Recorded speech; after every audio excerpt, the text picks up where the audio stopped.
abençoar ricamente. Santo Deus, o pastor Adevaldo vai pregar aqui agora. Imagina, milhares de pessoas ouvindo e milhares de necessidades diferentes.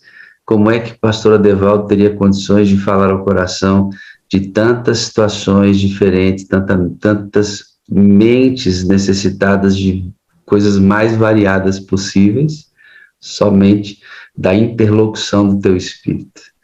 É quando o pastor Adevaldo fala ali, usado pelo Espírito. O mesmo Espírito traduz o que o pastor Adevaldo está falando, a necessidade do adorador que está cheio do Espírito. E as coisas espirituais se discernem espiritualmente. Louvado seja o nome de Deus. É no nome de Jesus que pedimos esta bênção. Amém. Amigão, Deus te use ricamente. Amém, pastor. Obrigado pela oração. Deus seja louvado. Um bom dia a todos, queridos, amados, família abençoada, né? Essa é uma grande família da Sala 57. Que bom estarmos sempre juntos aqui, né? Quero mandar um abraço aí pro pessoal que tem orado aí pela gente, né? Alguns sabem aí, nós estamos ainda, né? Na verdade, graças a Deus, algumas coisas já se ajustaram, mas estamos aí no novo distrito de São Miguel Paulista, que compõe aí 4 igrejas, né? A Igreja Central de São Miguel Paulista, a Igreja do Vila Curuçá, Vila Progresso e Vila Nova São Miguel. São 4 igrejas abençoadas e estamos aí juntos aí, já mandando um abraço aí para esses queridos amados, porque muitos deles, né, estão também na Sala 57 e foi muito bacana quando eu cheguei aqui em São Miguel Paulista, né? Pastor, já conheço o senhor da Sala 57, muito bacana, né? Então nós temos aí essa aproximação, podemos dizer, e é uma coisa diferente até, né? Porque antes da sala, a gente chegava no distrito, não tinha essa referência, né? Agora nós temos essa referência que nos une. Amados, hoje nós vamos conversar um pouquinho, talvez não seja bem no formato de um sermão, mas no formato de alguns conselhos pastorais, né? Conselhos pastoral, esses conselhos, eles foram tirados, né, do livro Ouse Pedir Mais, né? Aqueles que fizeram a leitura desse livro vão se identificar muito bem e vão talvez ampliar aí as ideias, né, daquilo que já leu nesse livro. O meu texto hoje, a base do meu texto, a base da minha mensagem hoje, desses conselhos, é Neemias, capítulo 4, o verso 7, né? Neemias, capítulo 4, verso 7. Se você quiser, você já pode abrir a sua Bíblia e a palavra de Deus, e nós vamos então já dar aqui o start, né? O start aí dessa mensagem. Depois eu vou projetar aqui, porque se eu conseguir fazer a projeção, outro dia eu não consegui fazer direitinho, mas com certeza sempre dá para ter uma visualização, né, que a gente sintoniza melhor. Às vezes o visual ajuda a gente se fazer entendido, né? O texto, capítulo 4, verso 7, na minha versão, diz assim, ó: mas ouvindo Sambalate e Tobias, os árabes, os amonitas e os asdoditas, que a reparação dos muros de Jerusalém ia avante, e que já se começavam a fechar-lhes as brechas, ficaram sobremodos irados, né? Um texto profundo, né? Tem um contexto muito amplo. Você percebe que há, de alguma maneira, alguma aversão ao trabalho de reparação das brechas, reparação do muro. Jerusalém havia sido destruída, o povo havia entrado em desespero. Neemias havia pedido aí permissão para poder ajudar a construir o muro. Toda essa história, provavelmente, a maioria de vocês conhece, não vou me a ter aos detalhes da destruição, do pedido de Neemias, todo esse contexto, mas a ideia da restauração aí, aqui o texto fala a reparação dos muros de Jerusalém, né? E diz que começava a fechar essas brechas já. Então, Sanbalat é um nome, Sanbalat e Tobias são dois nomes que aparecem muito fortemente como oposição a esse trabalho de Neemias. Sanbalat, para você ter ideia, ele se conhece como se fosse um comandante, né? Um comandante supremo do exército de Samaria. Muito embora essa ideia de comandante supremo do exército, né, outros autores, eles chegam a dizer que Sanbalat era o governador de Samaria. Então, imagina a força que não tinha esse homem contra Neemias, né? Contra Neemias. Neemias, ele não tinha assim, talvez tanta força bélica como tinha Sanbalat, porém, Neemias tinha a força que vinha de Deus. E essa é maior que existe na face do universo, né? Porque o homem entregue à oração, o homem entregue a Deus. Eu costumo dizer que com Deus a gente tem tudo. Sem Deus a gente não tem absolutamente nada, né? Nada. Não é assim, irmã Elisete? Sem Deus a gente não tem nada. Com Deus a gente tem tudo. Então, eu acredito que Neemias, sendo um homem de oração, ele não se deixava intimidar por questões simplesmente humanas. Tudo aquilo que ele entendia que era o propósito de Deus, ele ia com fé, com perseverança e na segurança do Senhor. Então, a ideia que eu quero destacar dos textos é justamente essa ideia que eu vou aqui tentar transmitir, né? Que eu vou tentar aqui compartilhar com vocês. Né? Olha aqui, ó. Então, as brechas dos muros de Jerusalém, embora eu quero trazer essa ideia aqui para questões de brechas espirituais, né?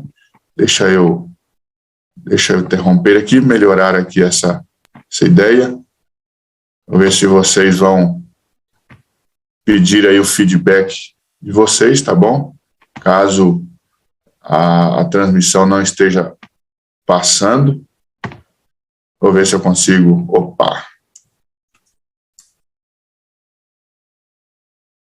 Os slides estão mudando aí?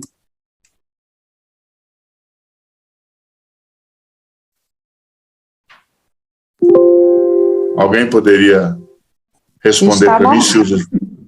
Está passando, sim. Tá, obrigado. Tudo certinho. Obrigado. Tá ótimo. Então, a ideia aqui é falar sobre as brechas espirituais, trazendo o contexto geográfico, né? O contexto aí, né, de Jerusalém, né, das brechas que estavam sendo construídas nos muros. Nós sabemos que quando os muros estão derribados, o indivíduo está vulnerável, né?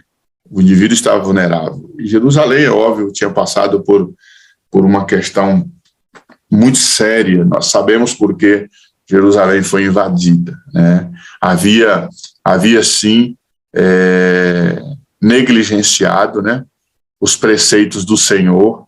Deus havia orientado o povo de Israel por muitos anos, e o povo de Israel não havia se enquadrado, e Deus permitiu que algumas coisas acontecessem com aquela nação escolhida, nação zelada por Deus, mas Deus havia permitido que algumas coisas acontecessem.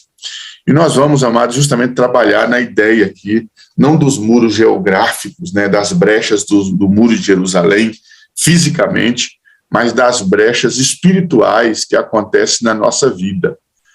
Só para nós termos uma ideia, Neemias 4:7 trabalha sobre essa destruição e agora a reconstrução dessas brechas. No entanto, na vida do cristão, na vida do homem, do ser humano, existem algumas brechas, e eu quero aqui, de uma forma muito simples, muito singela, enumerar algumas delas. É óbvio que a lista poderia ser bem maior, mas, por exemplo, só para nós termos uma ideia, o desânimo é uma brecha espiritual.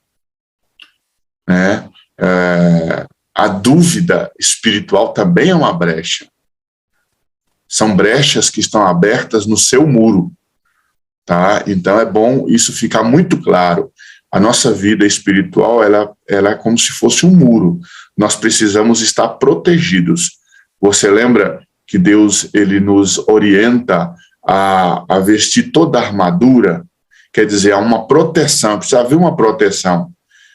E cada parte dessa armadura é como se fosse uma parte deste muro.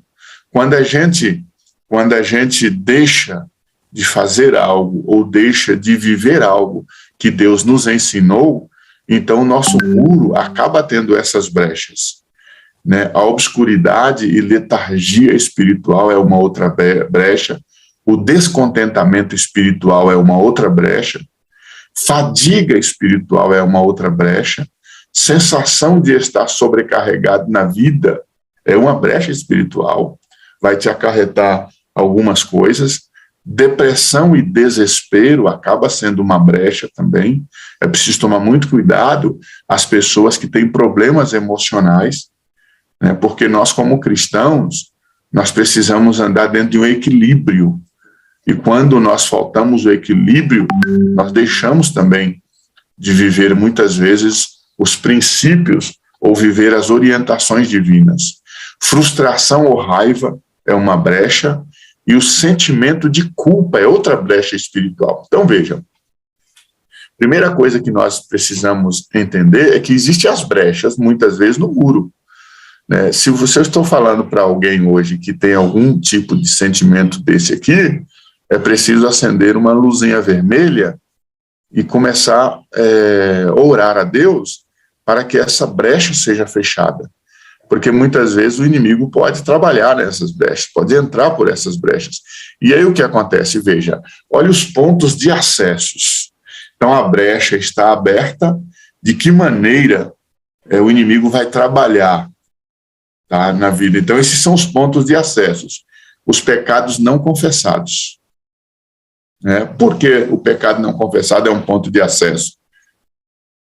Por quê? Porque a pessoa ela vai esquecendo daquilo, vai vivendo aquilo ali repetidamente, e ela vai esquecendo de que aquilo ali faz mal à sua saúde espiritual. E sem falar que quando a gente confessa diariamente os nossos pecados, a gente acaba relembrando e se incomodando com aquilo. Fala, puxa vida, eu acabei confessando isso ontem, antes de ontem, hoje eu estou confessando de novo, afinal de contas, que vida que eu estou levando, eu preciso abandonar. Então isso vai incomodando a gente. E aí eu vou citar aqui outros pontos de acesso, como os ídolos, os vícios, né? Mentalidade mundana, conversas profanas, comportamentos profanos, preocupações mundanas, pecados de omissão. Então veja, é através disso aqui, né, que o inimigo vai trabalhando. Esse muro que está com essas brechas, vai ruindo cada vez mais. Então, o que acontece? Esse é o acesso que o inimigo tem, tá, para entrar no interior da sua casa, da sua cidade, da sua mente, da nossa, né? Da nossa mente, trazendo toda uma complicação na nossa vida. Então, a primeira coisa que eu disse aqui é a ideia do pecado, né, não confessado.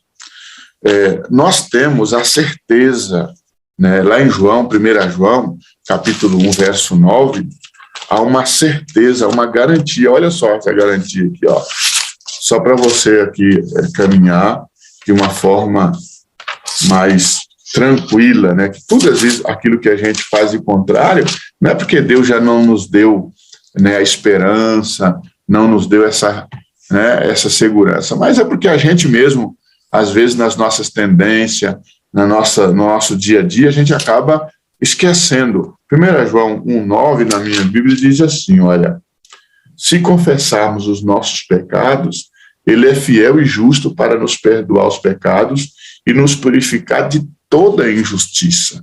Então, amados, vejam bem, nós acreditamos, Deus dá segurança de que os nossos pecados, eles são perdoados, se o quê? Se confessarmos. Então, para que o meu e o seu pecado seja perdoado, uma das coisas, das prerrogativas é que ele precisa ser confessado. É óbvio que antes de ser confessado, ele precisa causar tristeza na gente, ele precisa causar arrependimento, né? E aí vem o confessar, e depois do confessar ainda tem mais coisas ainda, que é o abandonar. Mas a prática de confessar existe, e a prática de confessar nos ajuda até, sabe o quê? Nos incomoda, porque a gente vai confessando, a gente fala, não, tem que deixar, não posso viver dessa maneira. Então veja, uma das coisas que Deus abominou no mundo, né, até bíblico, você vai ver Deus falando, é a ideia da idolatria, né? E você sabe que a idolatria não é simplesmente o indivíduo ter talvez adorar um Deus pagão, adorar algo sem vida. Às vezes o indivíduo também tem um cantor que é o ídolo dele, tá? Mas também pode não ser isso. Você sabia que muitas vezes a gente pode ser o nosso ídolo? Eu posso olhar para mim e me idolatrar. Eu posso achar o máximo, eu posso me achar o último biscoito, né, do pacote que se dizem por aí, a cereja do bolo. Eu posso achar que eu sou superior a todas as pessoas, né? Então eu preciso ter uma vida humilde, eu preciso buscar diante de Deus a humildade, porque isso aqui também é um ponto de acesso que o inimigo pode trabalhar na sua vida e o seu muro ter uma brecha e você, de fato, ruir o seu muro espiritual. Olha aqui, olha, a ideia da idolatria. Olha, uma situação é essa, o indivíduo ele pode estar gastando tempo, né? Gastando dinheiro, gastando sua atenção, muito mais em algumas coisas, em objetos, né? Muito mais do que para Deus, o estudo da Bíblia, a pregação do Evangelho. E aí, muitas vezes, a gente pode entrar naquela ideia assim, ó, puxa, eu não tenho tempo, né? Eu não tenho tempo, por isso é que eu não entro na sala 57, eu não tenho tempo, por isso que eu não vou pregar o Evangelho, eu não tenho tempo, por isso que eu não vou na igreja. Mas será que eu não tenho tempo ou eu tenho alguns ídolos que estão roubando o meu tempo? Então vejam que é muito sério algumas coisas, nós precisamos de fato ampliar. O que falar então dos vícios, né? Os vícios. O vício, se a gente tem um vício e a gente olha para a palavra de Deus, e aí a palavra de Deus me pede para que eu viva livre desse vício. E aí eu falo assim, eu não consigo deixar. E quer dizer, Deus está falando assim, olha, está errado eu fazer isso. E eu falo assim, eu não consigo deixar. Então, esse vício, ele se tornou para você, né, uma situação muito complicada. Ele torna um ponto de acesso que o inimigo vai trabalhar, porque ele percebeu a sua fraqueza. Tá? Então percebe que os nossos muros têm várias brechas, e o inimigo tem vários pontos de acesso para entrar por essas brechas e destruir o muro espiritual. E por isso muitas pessoas não conseguem alavancar na vida espiritual. Fica estagnada, fica muitas vezes parada, né, gastando tempo com aquilo que não é necessário. Amados, eu gostei muito dessa frase, né, essa frase que diz assim, olha, o caminho da humildade pode ser o mais difícil, mas sempre será o mais seguro, né?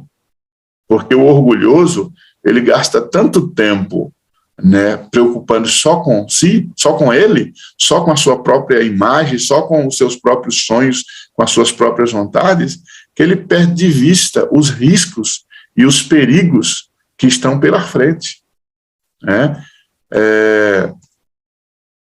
O que dizer, então, desse ponto de acesso aqui, olha, as palavras profanas, né? O que dizer, né? Salmo já diz, né? Lá no salmista já diz assim, que nós não devemos, né, sentar nas rodinhas de escarnecedores, né?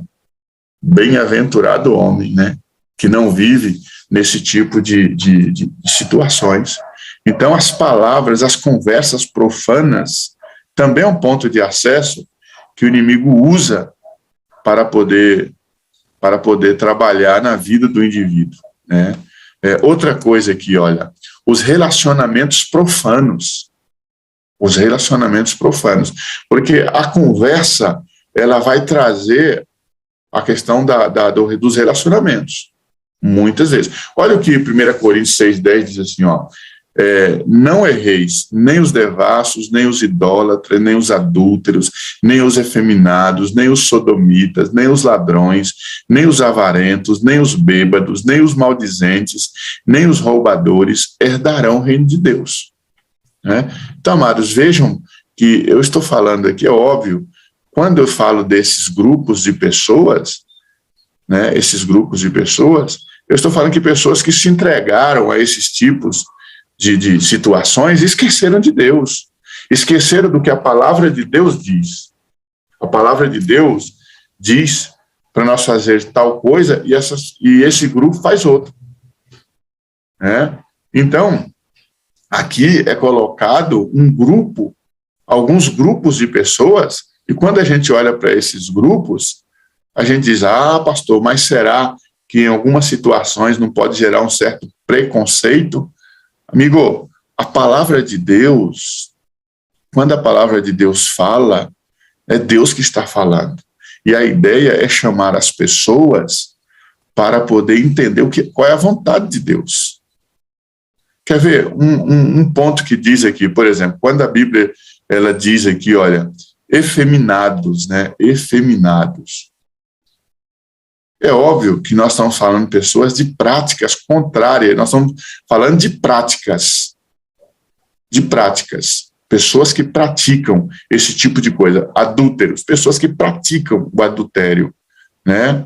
Então, os avarentos, os bêbados, olha aí, a Bíblia diz, olha o texto aí claro falando sobre as pessoas que vivem embriagados, né? Mas beber é pecado? A Bíblia está falando. A Bíblia está dizendo. Então, são pontos, né, de acesso na vida de várias pessoas, e algumas desses pontos de acesso, até aqueles que se dizem cristãos têm. Olha, esse texto aqui, ó, de 2 Coríntios 6, 14 e 15, assim, ó, não vos prendais a um jugo desigual com os infiéis. Porque que sociedade tem a justiça com a injustiça? E que comunhão tem a luz com as trevas? E que concórdia há entre Cristo e Belial? Ou que parte tem o fiel com o infiel? Né? É o que o texto bíblico está dizendo. O que é o jugo desigual? São duas pessoas, né, que vivem totalmente em hábitos, né, uma vida totalmente diferente uma da outra, e se casam, se unem em matrimônio, um relacionamento, né, conjugal. Então, a Bíblia, ela reprova esse tipo de relacionamento. Por quê? Porque vai haver sofrimento. Quando Jesus diz assim, eu vim para que tenham vida e a tenham em abundância, justamente o Evangelho das boas novas que Jesus veio trazer. Então, ele está trazendo para nós orientações para que a gente tenha paz, para que a gente seja feliz, para que a gente seja realizado na família, na nossa vida espiritual, né? Seja no que for, dentro do contexto dos planos de Deus, Deus ele trabalha para que a gente sejam felizes, sejam bem-aventurados, não é assim? Aqueles que ouvem a palavra do Senhor e praticam são bem-aventurados. Então, alguns acham, mas é o pastor fulano, o pastor cicrano, ele fala isso comigo, ele está pesando a mão sobre mim. Não, meu querido, não é isso não. Muito pelo contrário. Isso aí é uma reprodução da palavra de Deus para que você seja feliz. Então, veja que são pontos de acessos que o inimigo pode trabalhar na vida das pessoas, abrindo as brechas e até derrubando o muro espiritual. E quando se derruba o muro espiritual, a gente fica totalmente o quê? Desprotegido, não é assim? Desprotegido. E algumas situações, irmão, existem situações muito simples. Nós precisamos tomar, assim, um certo cuidado e ser vigilantes. Quer ver, por exemplo? Eu sei, quando eu falo irmãos aqui, eu estou tratando com todas as pessoas da sala, tá? Eu sei que nem todos aqui são da Igreja Adventista, nós temos irmãos de outras religiões, né? E é provável, é possível que, pode ser que tenha um ou outro aí que não, talvez nem frequenta uma igreja, mas a mensagem de todas as manhãs que vem aqui é Deus dando uma mensagem para nós, para que haja endireitamento, né? Para que haja uma direção na nossa vida. São conselhos da Bíblia para nós. São conselhos da Bíblia para nós. O jugo desigual, ele é perceptível na vida do indivíduo. É tudo aquilo que é muito diferente uma coisa da outra. Muito diferente uma coisa da outra. Eu já vou me justificar aqui de uma história que eu vou contar. Eu quero dizer para vocês que eu não tenho preconceito, tá? Com pessoas que têm, casais que têm diferença muito grande de idade. Então, se você aí é casado e o seu cônjuge tem uma diferença muito grande, eu não estou falando, eu não tenho preconceito com isso. Eu acho que cada um tem a sua escolha. Mas também tem os seus riscos. Também tem os seus riscos. Uma vez eu estava pastoreando uma igreja, já não é daqui de São Paulo, de outro estado, e daí uma moça chegou para mim e disse: pastor, eu encontrei a pessoa. É o meu príncipe encantado, ela disse. Falei: que bom, que bom.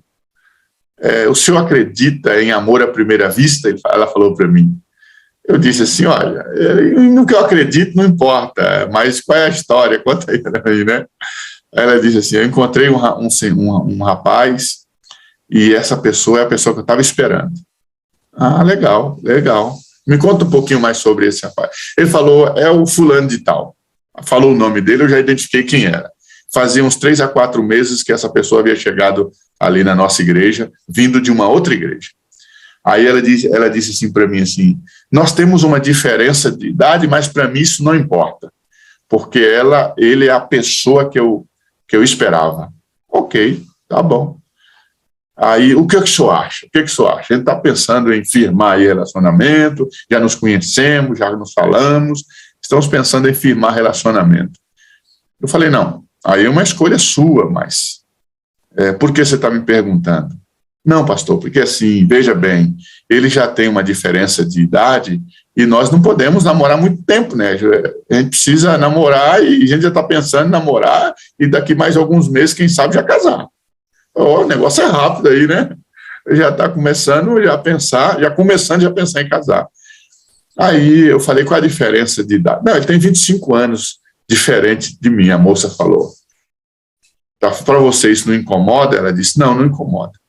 Só que aí eu falei assim: tá, eu posso ver e depois posso aconselhar. Nesse momento não tem condição de te aconselhar porque eu não conheço muito bem. Meu irmão faz pouco tempo está aqui na igreja, né? E aí depois eu fui conhecer um pouquinho da história do irmão, dessa pessoa, né? E essa pessoa já estava entrando no 4º relacionamento.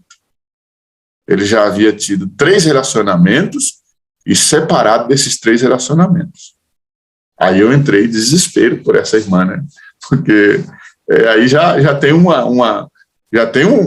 está falando alguma coisa aí. Não é possível que os 3 relacionamentos, as 3 ex-esposas estavam todas erradas e ele certo, né?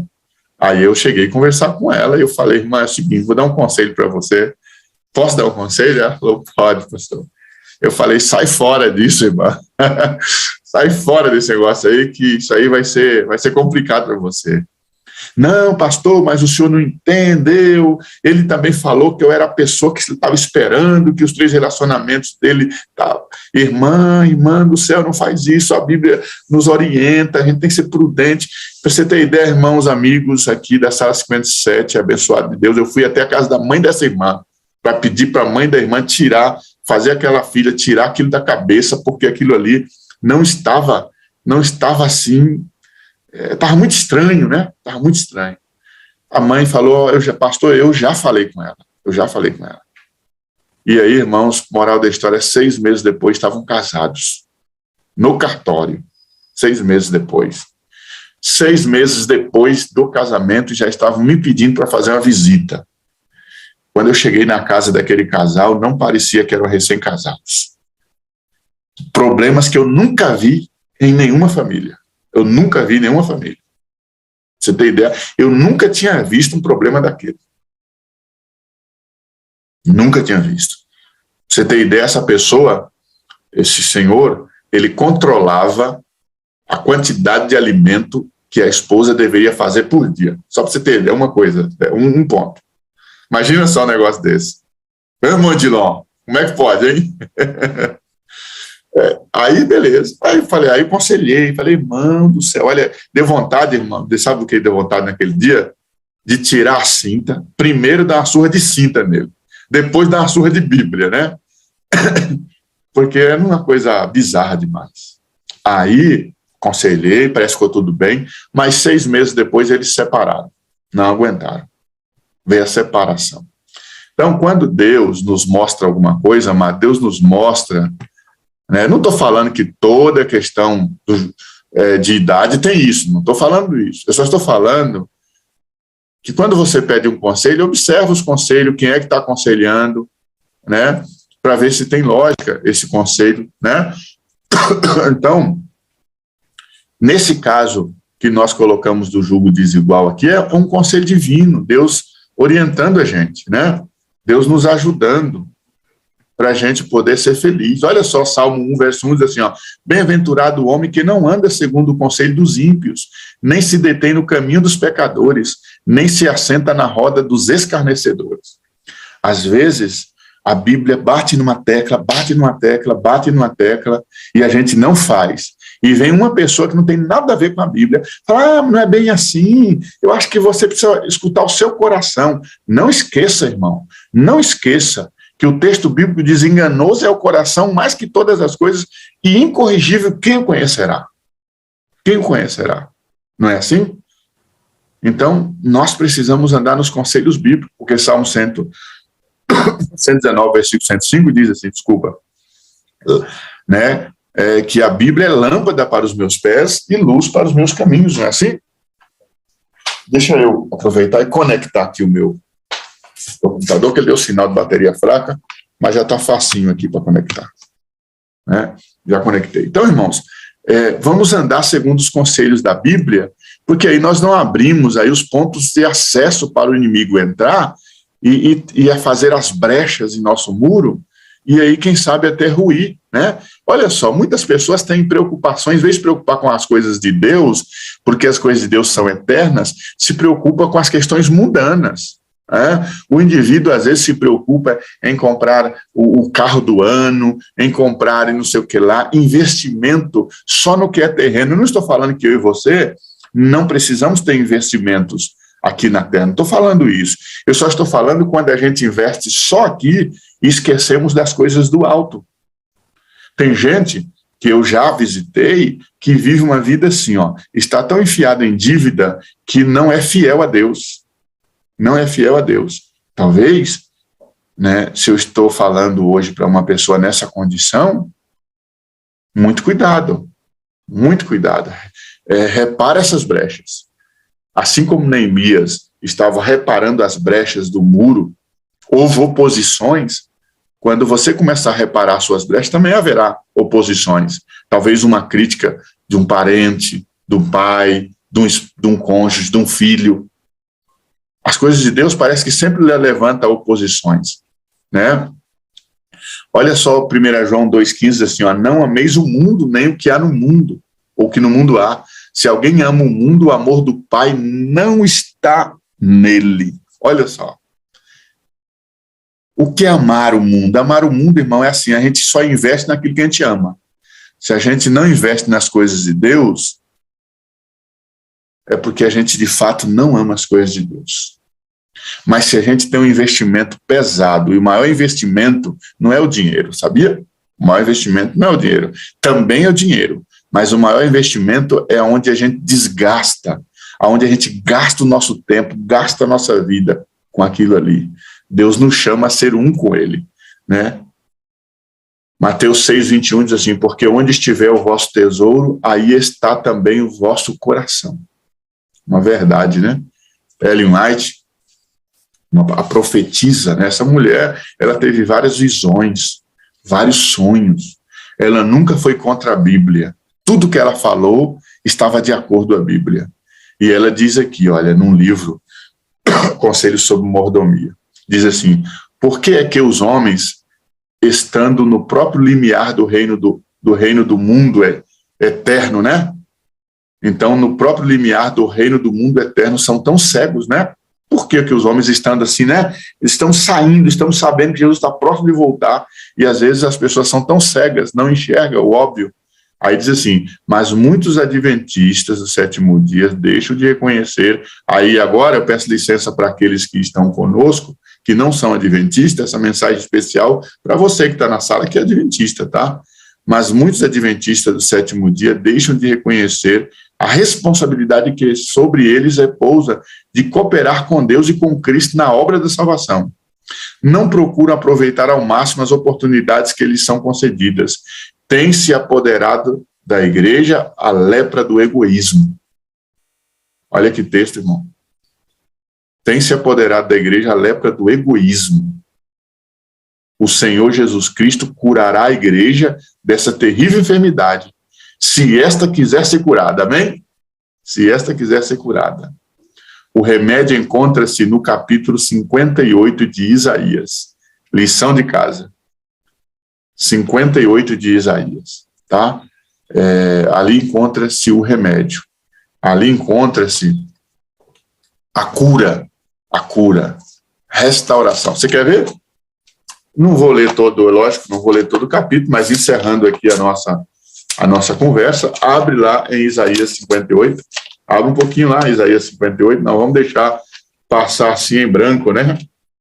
Só para a gente mencionar aqui, porque o remédio se encontra ali em Isaías 58. Abra aí a sua Bíblia, se você quiser, tá bom? Olha só, o texto de Isaías começa dizendo assim: olha, amados, e por isso louvado seja o nome do Senhor, um grupo especial que busca a Deus pela madrugada, né? Diz assim, ó: clama a plenos pulmões, não te detenhas, ergue a voz como a trombeta e anuncia ao meu povo a sua transgressão e à casa de Jacó os seus pecados. Né? Aí o versículo 3, vai lá para o versículo 3, assim, dizendo: por que jejuamos nós e tu não atentas para isso? Por que afligimos a nossa alma e tu não os levas em conta? Eis que no dia em que jejuais, cuidais dos vossos próprios interesses e exigis que se faça todo o vosso trabalho. Né? Aí o versículo 4 diz: eis que jejuais para contendas e rixas e para ferides com punho iníquo, jejuando assim como hoje, não se fará ouvir a vossa voz no alto. Aí ele vai dando: seria este o jejum que escolhi? E ele vai dando as dicas. É um capítulo, irmão, que merece a minha e a sua atenção, viu? Merece a minha e a sua atenção. A gente debruçar sobre ele e ler e pedir a orientação do Espírito Santo, né? Porque ele fala o problema, dá a solução e ainda diz o resultado de tudo isso. Tá? Então, eu convoco aqui o povo do Senhor para hoje dedicar um tempinho. Nós estamos aí nos 10 dias de oração. Você já tem a mensagem da apostila, né? Aproveita, agrega aqui a mensagem de Isaías 58. O versículo 12 assim: os teus filhos edificarão as antigas ruínas, tá vendo? Ó? Lembra, nós estamos falando sobre a restauração dos muros, restauração das brechas. Os teus filhos edificarão as antigas ruínas, levantarás os fundamentos de muitas gerações, e será chamado reparador de brechas e restaurador de veredas, para que o país se torne habitável. Olha a esperança, irmão, a esperança de um mundo. A esperança de um mundo está nas mãos daqueles que têm a mensagem de esperança na mão de Deus. Só para você ter ideia. Olha aqui, amados, diante dessa realidade, para a gente poder encerrar aqui, tá? Olha só. Olha esse texto. O que me chama a atenção nesse texto, sabe o que é? Essa palavrinha chamada lepra do egoísmo. A autora, ela se dirige ao grupo, na época ela se dirigiu aos adventistas. Mas hoje, isso aqui não é só o adventista, né? Essa mensagem é para muitas pessoas. talvez eu esteja falando hoje para algumas pessoas que não são da igreja. Eu queria dizer para você, atente para essa mensagem. É uma mensagem de Deus. São textos que Deus inspirou. Se você se intitula cristão, veja, abra o coração para as coisas de Deus, abra o coração para a palavra de Deus, porque muitas vezes a gente vive só com a nossa vontade. Eu quero fazer aquilo que é melhor para mim. Isso é egoísmo. É egoísmo. Às vezes a gente acha que egoísmo, não, eu tenho isso aqui, eu não quero dividir com ninguém, acha que é só isso, né? Também é, mas às vezes a gente, até no contexto da Bíblia, a gente quer fazer o que a nossa vontade, o que é melhor, enquanto Deus está orientando a gente fazer, né, o que a palavra dele pede. A missionária, eu encerro aqui contando uma história sobre algumas situações que trouxe prejuízos, que poderia trazer prejuízos para um missionário. A minha irmã Melody, ela diz que uma vez ela estava em uma viagem e sentou sentou perto de um missionário. Esse camarada era amigo dela, e ele contou uma história para ela, que ele também estava viajando e sentou perto de um homem, e ele perguntou para o homem assim: qual é a sua profissão? Aí o homem respondeu: feiticeiro, né? Aí o feiticeiro disse assim para ele assim, ou melhor, qual a sua profissão? Feiticeiro. Se você quiser, posso fazer um feitiço para a sua mulher e ir embora e você casar com a mulher dos seus sonhos, o feiticeiro disse. Olha só que coisa, misericórdia, né? Agora, olha só, vou aproveitar isso aqui para dizer para você, imagina se esse camarada, esse missionário, ele tivesse com várias imagens de outras mulheres na cabeça.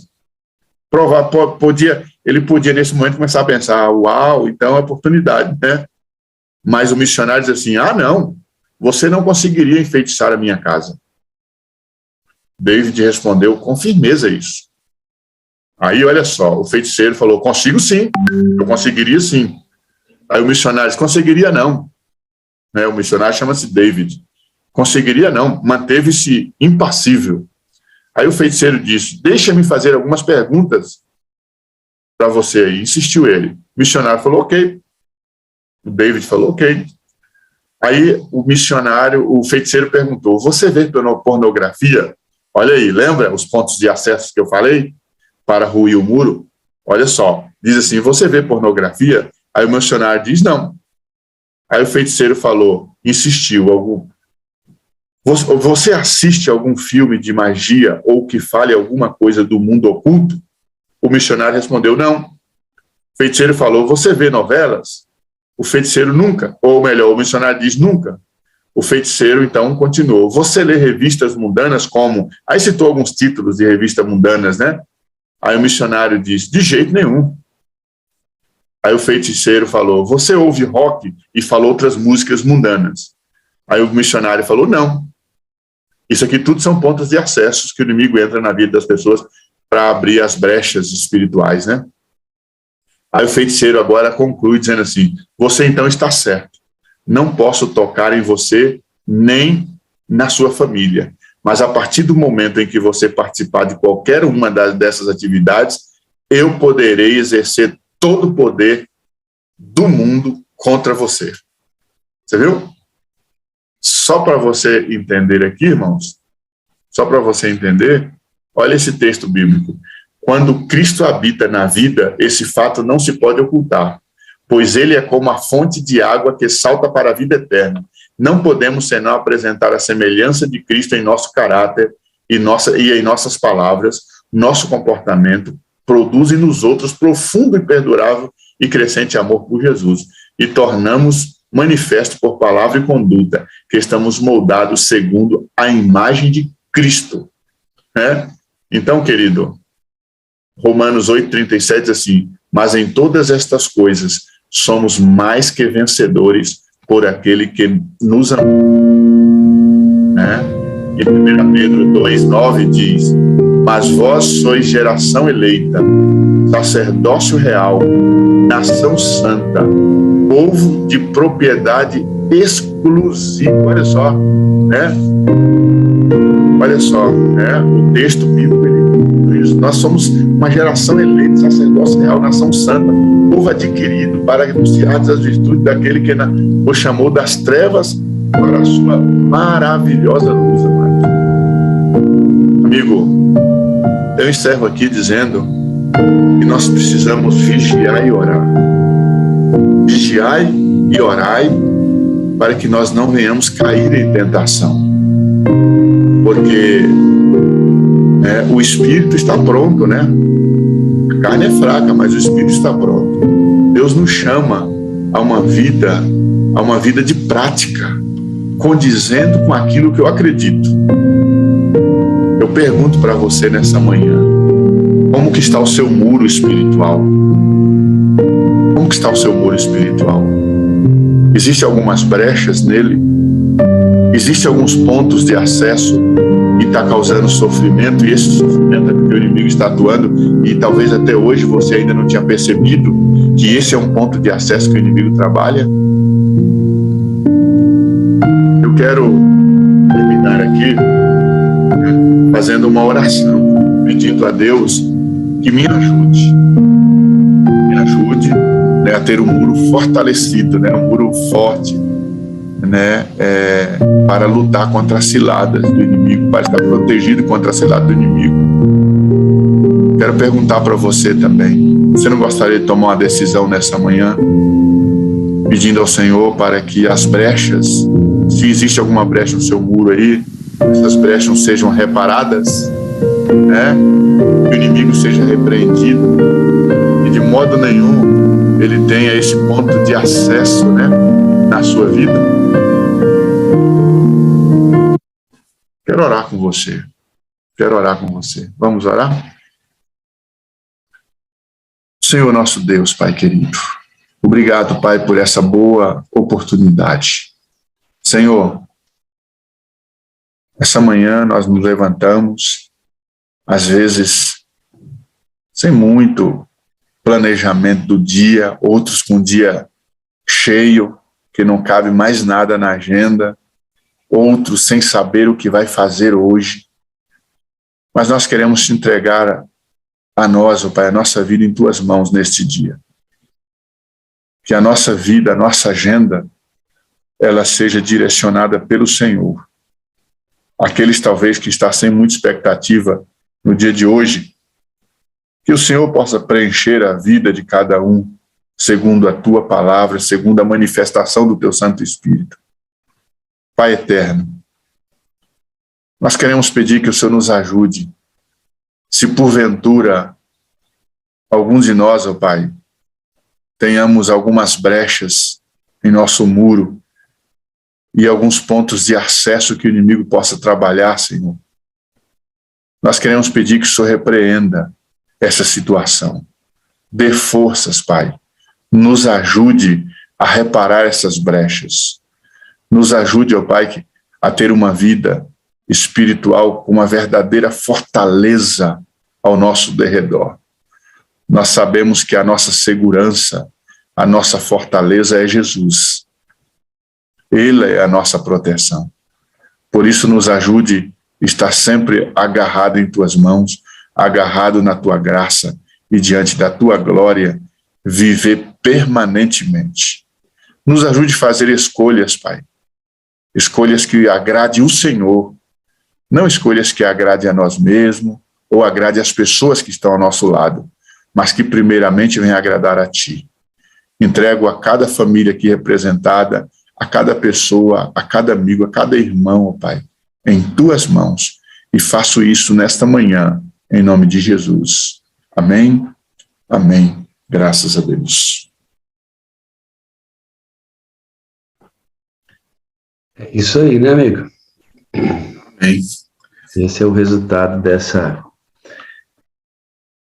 desse fechamento das brechas, né, pastor? Precisa, né, pastor? O poder de Deus é ilimitado, né? O Espírito Santo fica com o lugar adequado para trabalhar, né? E a gente deve lembrar, né, pastor, que é o mesmo Espírito que nos dá poder em Cristo para fechar essas brechas, né? É Isso aí. A gente sozinho não consegue, né, pastor? Segue não, amigão. Mas que coisa boa, né? Esse livro nós já lemos aqui na sala. Se você não leu ainda, amado, leia esse livro. Para mim, pastor Wagner, na minha opinião, é o melhor livro sobre oração escrito por um adventista que eu já li. Para mim também, pastor. Muito bom mesmo. Foi um dos melhores livros que eu já li, na verdade. Ela usa muito, pastor, o Espírito Profecia e a linguagem conectada ao poder do Espírito Santo em toda a argumentação dela. Isso me chamou muita atenção e gostei demais disso. Gostei demais do livro. Uma benção. Maravilha, meu pastor. Obrigado pela mensagem. Deus te abençoe. Você está aí todo no contexto. Sala 57, 10 dias de oração. Isso é bênção pura. E eu estou aqui no Eu Vou, ó. Igreja Adventista Raiz. Um grande abraço, pastorzão. Obrigado, querido. Você está cercado de pessoas, né? Amigos, e é muito bom, né? Muito bom. Deus seja louvado por isso. Vamos caminhar aqui. Eu queria fazer aqui uma sugestão para você. Dá uma olhadinha nisso que eu vou te mostrar. Olha aqui, ó. Anota aí. Ontem anotaram no meu telefone. Foi uma bênção. Recebi um monte de recadinhos de amor, um monte de pedido de oração. Foi uma bênção. Aí está a sequência do testemunho, ó.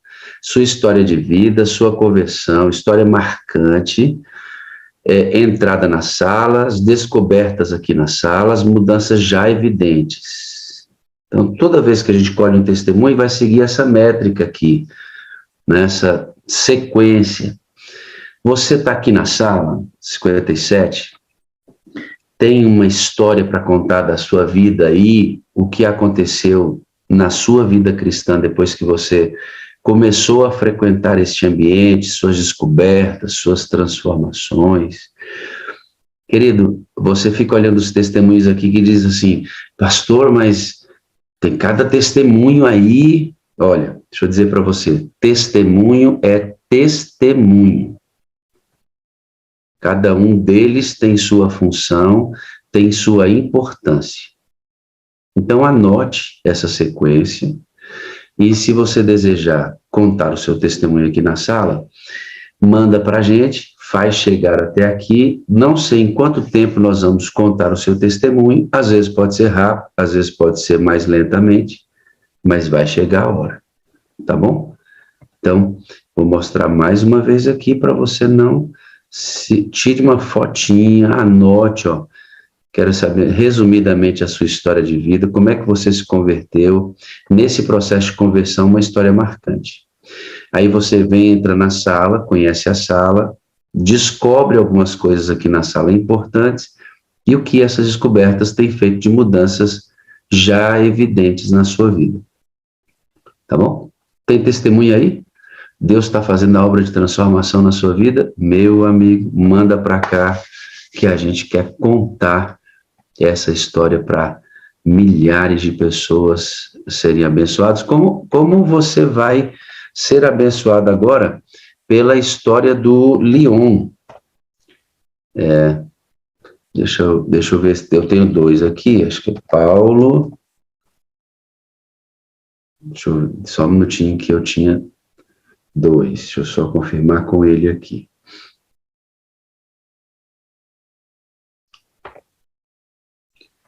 Aqui agora, achei. Muito bem.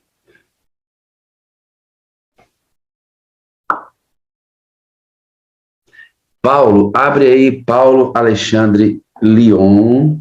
Abre aí o seu. Você é o Leon. Que lindo. Então, deixa eu fazer aqui uma coisa. Remover permissão de co-anfitrião. Agora sim. Leon. 2 Leons aqui, olha aí. Agora vai. Prontinho. Seja bem-vindo, meu amigo. Tudo jóia? Bom dia, pastor. Eu, na verdade, por segurança, deixei no celular e deixei no computador também. É isso, Mas tem garoto. 2 Leons. Prudência sempre é bom, né, Leon? É verdade. Agradecimento, viu, querido, por você se disponibilizar para estar aqui, trazer o seu privilégio. testemunho. E como nós conversamos ontem, tenho certeza que a sua história tem alguns elementos importantes para que outros irmãos aqui se identifiquem e dizem, rapaz, esse negócio aí pode acontecer comigo também. Vamos fazer uma oração, amado? Vamos. Vamos orar. Pai Santo e Eterno Deus, nós vamos agora passar a próxima meia hora, 40 minutos aqui com o Leon, extraindo importantes aspectos da sua vida, da sua conversão. Pedimos a Ti, Espírito Santo, que o Senhor use também esse testemunho com uma poderosa pregação da Tua palavra. Em nome de Jesus, amém. Leon. Pastor. Oi. Vamos lá.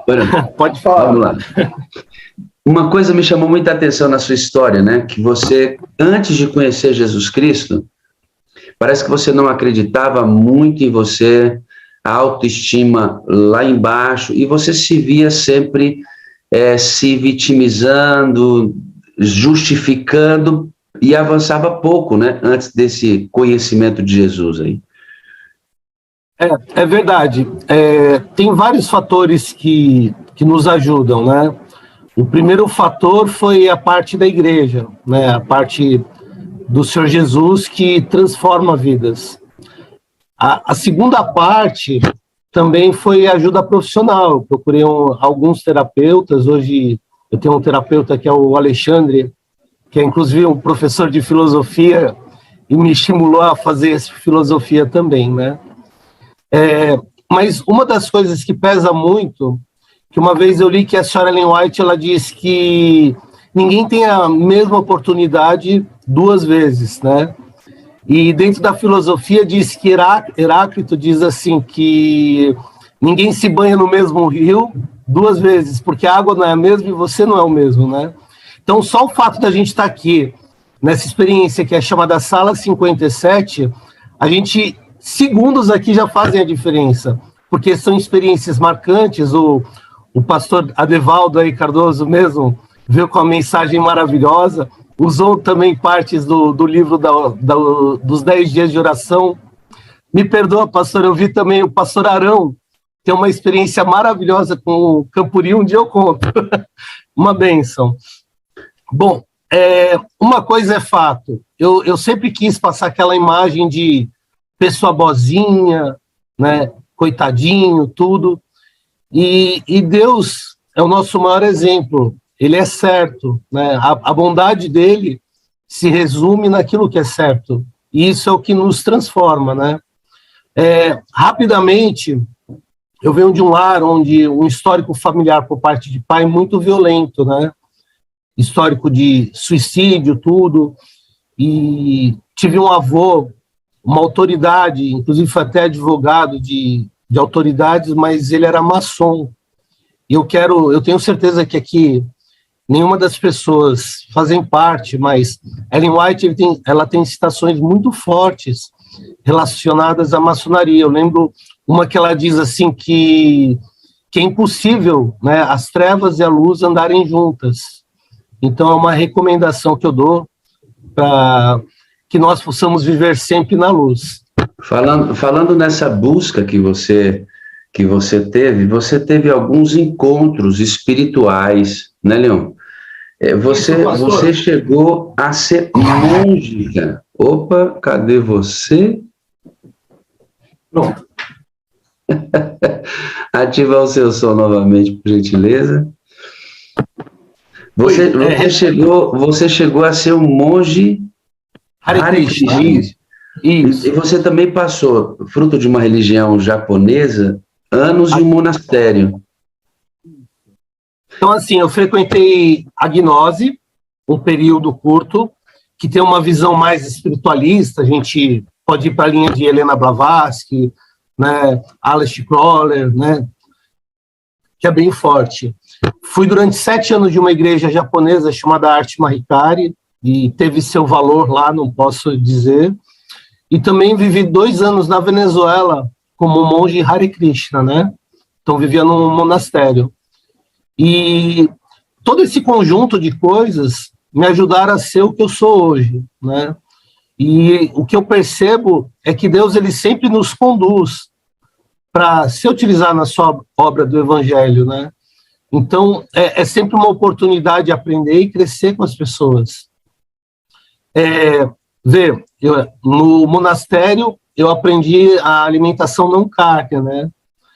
E por que isso é interessante? Porque foi uma das coisas que me atraiu na Igreja Adventista. Entende? Então, a sua busca lá no monastério, descobrindo que o corpo precisa estar melhor alimentado e a carne hoje não é um alimento adequado. Quando você conhece a Igreja Adventista, e nós temos a mensagem de saúde, que indica também não só o vegetarianismo, mas um estilo de vida saudável, lhe chamou a atenção, né? Você me conta aqui no seu testemunho que antes desse conhecimento de Jesus, porque eu quero fazer muito esse link no seu testemunho, filho, porque é muito importante nós entendemos que Cristo provoca crescimento nos seus filhos. Crescimento em Cristo. Isso é muito legal. Cristo dá sabedoria para os seus filhos e capacidade de avançar, sabe? E isso é muito interessante. Amanhã talvez eu traga um testemunho também falando sobre o que Deus pode fazer quando as pessoas creem nele, mesmo não estando numa situação adequada. Por isso eu disse aqui no começo, temos que levar as pessoas a crer em Deus, independente da sua própria situação. Você tinha dificuldade de decorar e aprendizado. Para aí, ele vai daqui a pouco dizer, queridos, isso aqui é importante no testemunho do Leon, porque ele tinha dificuldade de aprendizado, decorar as coisas, aprender, além de ter esta autoestima lá embaixo. Passou por vários caminhos na vida cristã, na busca religiosa dele, até que ele conheceu a Igreja Adventista do Sétimo Dia. Leon, eu achei extraordinária a maneira como Deus moveu as peças do tabuleiro da sua vida. Veja, como Deus se preocupa com você que está adorando conosco aqui. Leon, você comprou uma moto,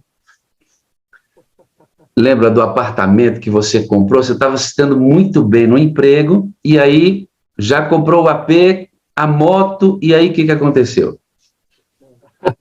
Então, pastor, na verdade, foi interessante porque eu comecei a ganhar muito dinheiro, aí um amigo falou assim, Leon, faz teu pé de meia, compra um apartamento. Eu falei assim, olha, eu sou imediatista, já saí no dia, já escolhi um apartamento junto com a namorada, dei entrada num cheque predatado que eu não tinha, ou seja, até aquele presente momento era sem fundo, né? E foi tudo bem, tudo indo, chegando o dia de compensar o cheque, no dia seguinte iria compensar, eu não tinha conseguido vender a moto. E aí eu conversei com Deus assim, eu falei, Senhor, se for da sua vontade, e eu confio, eu sei que amanhã o Senhor vai vir com a solução, se eu vender a moto na parte da manhã, eu vou para uma igreja evangélica, mas já adianto, não me identifico com a igreja evangélica, mas vou. Agora, se for na parte da tarde, também não gosto do espiritismo, mas eu vou acompanhar, né, a minha namorada, só se for para ir na igreja evangélica, eu convenço ela a ir. Perfeito. No dia seguinte, chegou uma pessoa lá do nada, olhou minha moto, falou que queria comprar minha moto de todo jeito, aí ele me deu uma moto de valor menor, com o dinheiro eu consegui pôr o piso, consegui pôr a parte elétrica e pagar tudo que eu precisava. E aí veio a parte difícil, que era convencer a namorada a ir na igreja evangélica comigo, né? Me xingou, brigou comigo, mas entrou lá na igreja. Quando a gente saiu, estava lá a placa, Igreja Adventista do Sétimo Dia, Leon, na igreja do Parque Arariba. Leon, essa escolha foi aleatória? Foi aleatória. Só que eu entrei num sábado, eu não tinha essa, né?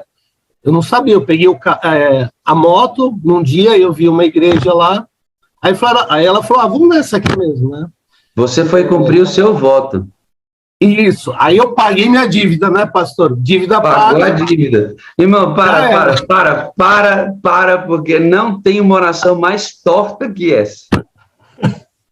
Não tem, irmãos, uma oração mais torta que essa. Se eu vender a moto de manhã, eu vou numa igreja adventista, numa igreja evangélica. Se for à tarde, eu vou num templo espírita. Você acendeu até vela, você me disse. Foi, um monte. Não tem. Acendeu vela, irmã Neuci, acendeu vela. E onde é que o homem vai parar? Sai aleatoriamente, vê uma igreja e fala assim, vamos entrar naquela igreja ali. Querido, sabe, é por isso que na minha cabeça, nós precisamos levar as pessoas a crerem em Deus. Deus, irmãos, ele se aproveita de tudo que a gente faz para salvar a nossa vida. Porque olha que coisa mais... oração... Deus atende nossas orações. Pastor, uma coisa que eu aprendi, não peça que Deus responde. E eu tive essa oportunidade. Uma frase assim que eu vi, acho que até na revista Adventista de 3 de maio de 2017, né? Diz assim, ó, crises são oportunidades para solução de problemas. Então, as crises, isso é tão verdadeiro, pastor, que a gente percebe aqui, assim, ó, quando o lar está tudo muito bem, tem dinheiro na conta, tudo estável, é onde acontecem os adultérios, onde acontece a apostasia, né? Então, o que acontece? O mormaço, o conforto, muitas vezes eles servem para nos afastar de Deus, né? O interessante é que passou 4 anos, viu, pastor? Paguei minha dívida durante 4 anos. Olha só. O que aconteceu? Olha só como é que esse cara me arruma um casamento, irmã Elisete. É isso mesmo. Olha o tanto que Deus ama o ser humano. Olha como é que ele me arruma um casamento. Ele entra numa casa nordestina, fita uma moça lá no canto, tá com um amigo dele, diz assim, tá vendo aquela... Olha que coisa, tá vendo aquela mulher lá? Diz, tô. Vou casar com aquela mulher. O que teu amigo disse para tu, Leão? Não, pastor, mas foi impressionante. Eu entrei, eu fitei aquela moça, que eu nunca tinha visto pessoalmente, né? E meu amigo que conhecia ela, eu falei, rapaz, eu não sei te dizer como, mas eu vou te dizer uma coisa. Eu vou me casar com aquela moça. Ele falou, Leon, você casa com qualquer mulher aqui, menos com aquela moça. E eu falei, e tem mais. Hoje é 22 de dezembro de 2003. Até dezembro de 2004 eu estou casado com ela. E eu posso dizer uma coisa, obra do Espírito Santo. Deus, ele mostra para a gente aquilo que a gente desconhece para apresentar aquilo que a gente precisa conhecer, né? E aí eu sentei, pastor, eu fumava 2 maços de cigarro por dia. Quando eu olhei, comecei a conversar com aquela moça, e ela disse para mim que ela estava 16 anos afastada da igreja, e que ela estava voltando, e que namorava. E quando eu perguntei o nome da igreja, ela disse assim, Igreja Adventista do Sétimo Dia. Minha memória foi arrematada pelo dia que eu saí daquela igreja e olhei aquela placa, escrito Igreja Adventista do Sétimo Dia. Pastor, irmãos, eu fiquei tão feliz, assim, quando ela me falou isso, eu tive tanta certeza que eu que nunca consegui parar de largar de fumar. Mesmo no monastério, eu fumava escondido. Em gratidão a Deus, eu falei, a partir de hoje, eu não fumo mais. Uma coisa que é muito relevante e tem a ver com a oração, são 3 experiências que eu tenho com oração muito forte. Essa é a segunda.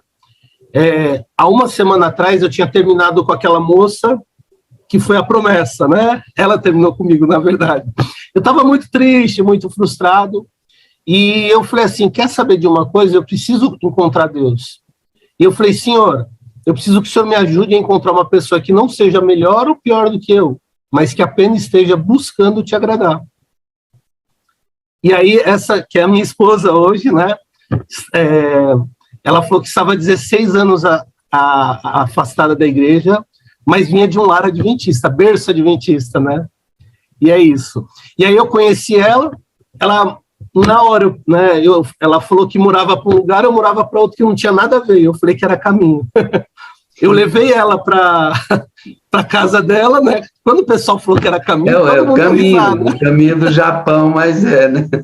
Nada a ver, pastor. Mas aí o que foi legal? Eu levei, ela comentou, falou que estava querendo voltar para a igreja, eu lembrei da situação, e ela falou que no dia seguinte, a irmã dela e o cunhado iriam se batizar, né? Eu era muito atrapalhado, pastor, muito atrapalhado. eu demorei muito mais tempo do que deveria para chegar na igreja de Pinheiros, né?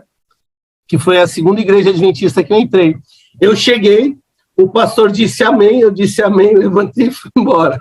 Foi a segunda vez que eu fui na igreja. Sermão mais curto do mundo, irmão. É o sermão mais curto do mundo. Ele chegou, sentou, o pastor disse amém, ele levantou, foi embora. Esse chegou na hora. Chegou na hora. Pastor, uma coisa assim que é impressionante.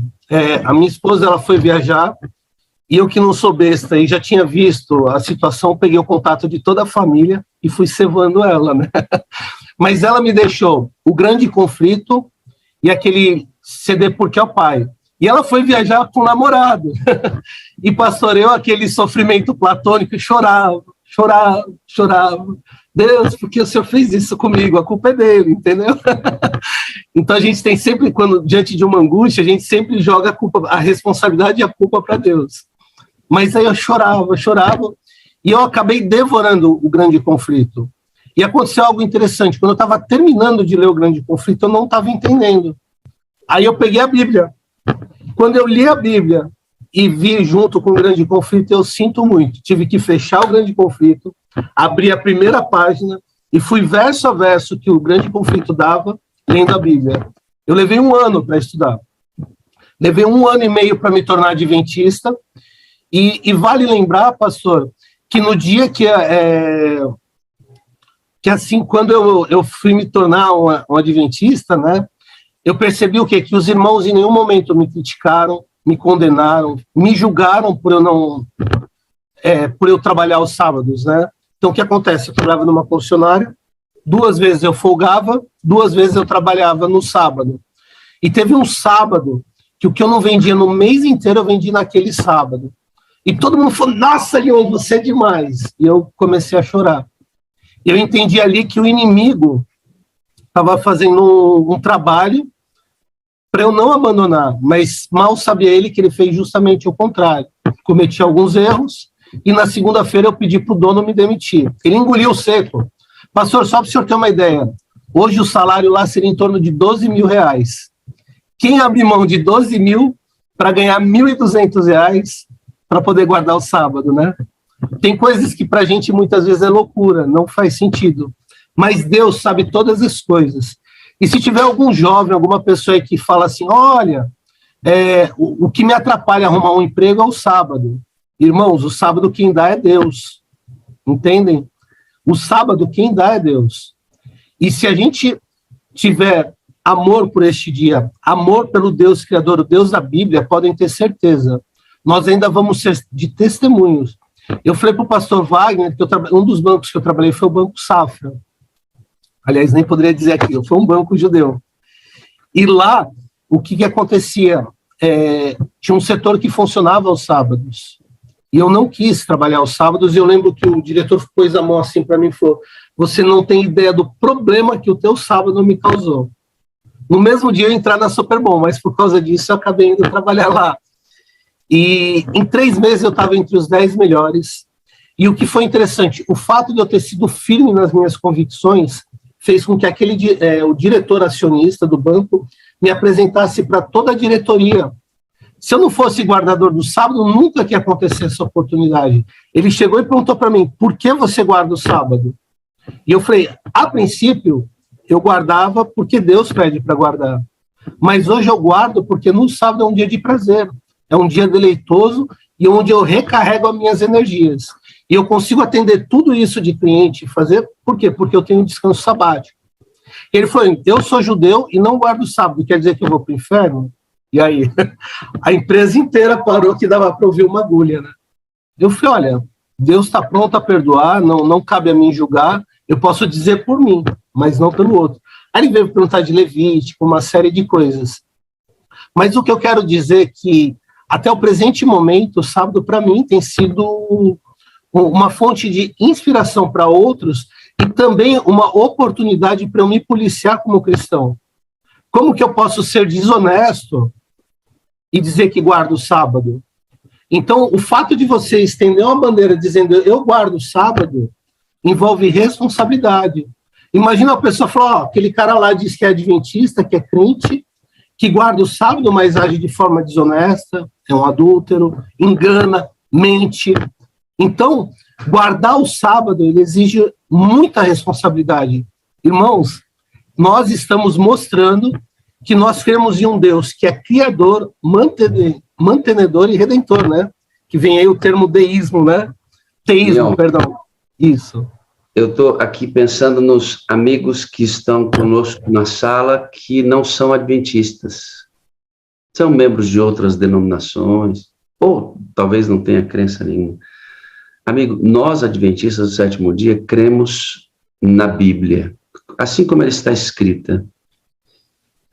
E cremos que o sábado é o dia de repouso bíblico.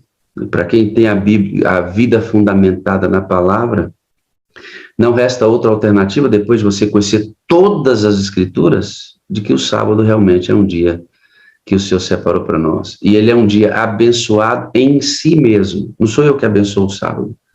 As horas do sábado são sagradas, quer queiramos ou não, porque o próprio Deus fez isso no momento da criação do mundo. Depois, pega a sua Bíblia. Eu quero desafiar você aí da primeira página até a última e observar se o sábado não permanece nela do começo ao fim. E mais, o sábado será guardado na nova terra quando o Senhor reestruturar toda a condição humana. Olha que coisa extraordinária, né?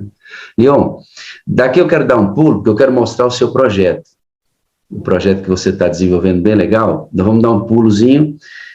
O Leon foi fortemente abençoado porque guardou o sábado. Ele recebeu uma oferta de um irmão no valor de R$10.000, querido. Porque assim, ele tinha, depois da conversão dele, o dinheiro para devolver o dízimo ou pagar uma conta da sua casa.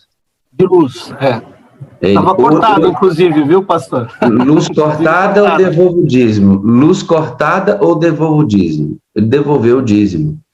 E a luz permaneceu cortada. Não por muito tempo, porque um irmão da igreja liquidou a fatura da luz e um outro irmão lhe deu uma oferta de R$10.000 sem que ele, Leon, tivesse dito nada para esse senhor, e com isso ele liquidou a dívida do seu apartamento. Pastor, tem uma frase que diz assim, ó, as mais difíceis experiências da vida do cristão talvez tenham aparência de derrota, porém pode resultar numa vitória, né?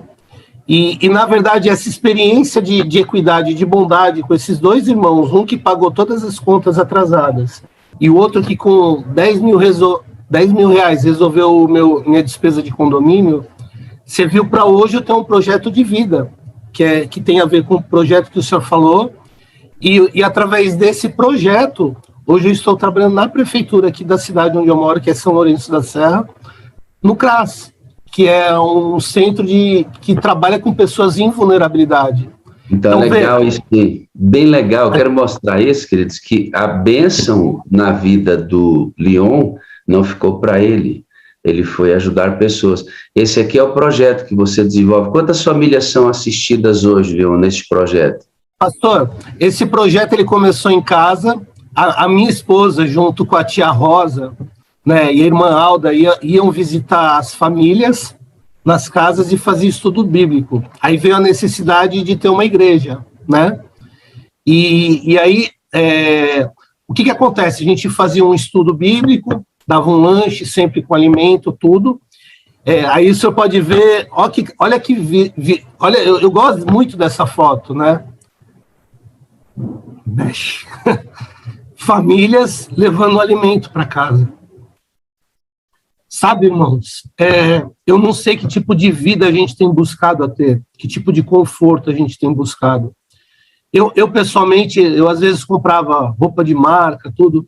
Hoje eu prefiro comprar em brechó, prefiro pegar em doação e utilizo o dinheiro que seria para comprar roupa para pregação do evangelho. Pastor, só para o senhor ter uma ideia, no sábado eu rodo 180 quilômetros para buscar as famílias. Esse carro aí é o seu e você roda 180 para ir buscar as famílias no sábado. No sábado, isso, na média. A média é 180, né? Então, aí a galera dentro do carro, você trazendo o pessoal. E Deus é tão bom que eu consegui uma capota maior onde o povo fica mais escondido. Olha aí, querido. Pastor, a média são 18 pessoas no carro. Jesus te abençoa, meu. Olha isso, Ó, meu pai. Aqui é lindo, né? Então, aqui, ó, essa senhora que está em pé com a máscara é nossa irmã Eliane. Ela foi convertida através da Novo Tempo. Ela frequentava uma outra denominação religiosa e quando ela começou a assistir a Novo Tempo, ela parou de ir. E a gente procurando um lugar para alugar para poder fazer a nossa igreja, a gente foi na escolinha onde ela trabalha e perguntou. Quando a gente perguntou, ela começou a chorar e disse, agora vai ter a minha igreja do coração. Pensa uma pessoa que estava pronta, pastor, é essa irmã. É uma bênção lá para a gente. Deixa eu só eu preciso cravar o que você disse. Você antes usava roupa de marca e hoje você usa roupa do brechó. Isso. Porque é como o Senhor Jesus diz, né? Onde está o seu tesouro, está o seu coração, né? Então a gente sempre busca vaidade humana, né? Então, assim, todo sábado a gente tem um lanchinho para as crianças, né? Porque as crianças chegam com fome. Pastor, são histórias assim muito difíceis, de abuso sexual, abuso por troca de comida, sabe? Avô que mexe na neta, irmãos que mexem, assim, histórias assustadoras, muito difíceis. Esse projeto, ele me ajudou a olhar com menos preconceito, sabe? A gente, como cristão, chega um momento que a gente começa a julgar muitas pessoas, ter muita intolerância. E esse projeto, ele tem salvo a minha vida, a vida da minha esposa também. Como é que é o nome da sua esposa, Leon? O nome dela é Elídia, só que a gente chama ela pelo apelido que é Lil, né? Então fica Lil e Leon. A Lil é aquela que você encontrou 16 anos fora da igreja. Isso, Okay. E ela, inclusive, ela fazia teatro, fazia comercial, propaganda, tudo. Olha, eu estou procurando uma coisa e não estou achando. Estou procurando uma coisa e não estou achando. Vamos lá, o quê? Cadê aquele meninozinho que se vitimava? Cadê aquele cara com a autoestima baixa? Cadê ele? Pastor, até o pastor Michelson Borges perguntou em algum momento isso para mim, eu nunca respondi. Mas eu percebo o seguinte, quando eu falo de Deus, eu fico com a mente maravilhosa. Quando eu não falo, parece uma folha em branco. Então, o que eu tenho feito da minha vida é falar cada vez mais de Deus. Toda oportunidade eu dou um jeitinho de falar. E assim, pastor, eu conheci a igreja adventista, não tinha nem o colegial, né? Hoje ensino médio. Hoje, pela honra e pela graça de Deus, eu estou na 3ª faculdade, eu estou fazendo junto uma MBA de Gestão de Liderança e Liberdade Religiosa pelo NASP de Hortolândia e também estou fazendo uma pós-graduação em Psicopedagogia. Né? O que eu posso dizer é que Deus transforma vidas. Passou num testemunho muito rápido, que eu não estava... O meu pai, por exemplo, a vida inteira ele sempre blasfemou muito. Eu lembro que um dia a gente pôs A Última Batalha e ele viu o filme e falou assim, eu quero ir pro rock and roll, não com esses anjinhos de plástico, né? Quero beber, mulher e tudo. Bateu a porta e saiu de casa com raiva. Passou um tempo. Lembra, semelhante ao que a gente está acontecendo agora dos 10 dias de oração, teve um outro 10 dias de oração que a gente tinha que também orar por 5 pessoas. Eu, assim, como bom cristão que sou, falei assim, olha, eu vou orar pelo meu pai, mas já sei que está perdido. Mas Deus, sou cristão e estou fazendo minha parte. Que vergonha, né? Orei sem fé, sabe, pastor? Mas o que eu tenho percebido é que Deus ele é mestre em quebrar a gente, né? Mostrar o quanto a gente é falho e pecador. E aí eu comecei a orar pelo meu pai, e no final, o que aconteceu? Ele estava me contando que ele mora na Bahia, lá em Porto Seguro, ele alugou a casa para uma mulher que era a maior autoridade em religiões de matriz africana. E aí essa mulher, ela tinha por hábito pegar capangas e fazer com que a pessoa largasse a casa por medo. Só que meu pai é muito violento, muito forte. E uma vez ela mandou 3 capangas para pegar ele, e ele sozinho conseguiu bater nos 3, mesmo sendo esfaqueado no braço. Resumo, ele ficou com tanto ódio que ele falou que ia matar a mulher e depois se matava. E à noite, atrás da casa dele tem um brejo, e apareceu um homem de chapéu para ele, né? ele tem influência, né, espírita, e aí o que aconteceu? Ele chegou e fez um pacto. Aquele homem disse para ele que ele não precisava se preocupar, que ele mataria aquela mulher e ele só teria que servir aquele homem. Meu pai fez um pacto, olhou para o céu e falou assim, tá vendo, Deus, você não quis me ajudar, mas ele quis. O inimigo, né? Só que à noite ele estava dormindo, aí ele teve um sonho assustador. Ele entrou numa casa, que depois ele foi ver que era a casa dele mesmo, né? E nessa casa ele percebeu que tinham 2 caixões. E nessa casa tinha moto, computadores, carro, né? Então, muita fartura, muita riqueza. Só que aí ele olhou, estava lá no caixão quem? A mulher. Aí ele falou, olha, o inimigo cumpriu o que prometeu.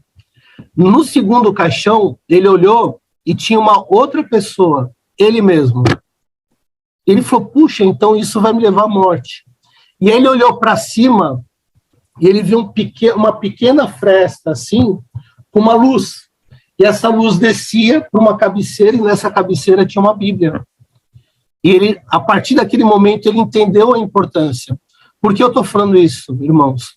Porque ele começou a passar muita necessidade. Ele não gosta muito que eu falo isso, por isso que eu nem vou mostrar o vídeo, mas ele chegou a comer a ração de bicho, do cachorro dele, de tanta fome que ele passou. E um homem que já chegou até um avião, para vocês terem uma ideia. E o que acontece? Eu fazendo a oração, e falei, pai, vai na igreja adventista, lá eles têm um trabalho social muito bacana, tudo, vai lá conhecer. E aí ele, muito orgulhoso, né, ele não aceita muito ajuda, mas ele acabou entrando na igreja. E quando ele entrou, ele percebeu que as pessoas que estavam ajudando ele com o alimento, estavam todas lá. Percebem? A igreja que ele foi, né, tinham pessoas humanas que estavam ajudando ele com o alimento. Sabe, irmãos, a gente não conhece o poder da oração, não conhece o poder do Espírito Santo. A gente precisa parar de fazer aquele tipo de oração automática e dizer realmente aquilo que tem incomodado a nossa vida, aquilo que a gente realmente quer mudança. Mesmo que fale, Senhora, eu não quero abandonar esse pecado, mas eu preciso, me ajuda a ter vontade nisso. E Deus resolve. Leon, você sai de um camarada tímido, introspecto, a autoestima lá embaixo. Hoje você é formado em 3 áreas acadêmicas, você trabalha num projeto social poderoso, é adventista com a mulher que você sonhou casar. E Deus... Minha filha trabalha na associação como secretária, entendeu? Mais velha. Deus realizando os seus sonhos. E isso, querido, mostra que a sua história não vai ser igual à do Leon. Talvez você não faça 3 áreas acadêmicas na sua vida, não gradue nessas 3 áreas. Talvez você não tenha um trabalho como ele nesse projeto todo, mas uma coisa eu posso garantir para você, querido. Quando entregamos a vida a Cristo e aos comandos do Espírito, não tem como permanecer a mesma pessoa. Você precisa ser transformado. Você será transformado e Deus potencializará o que você é.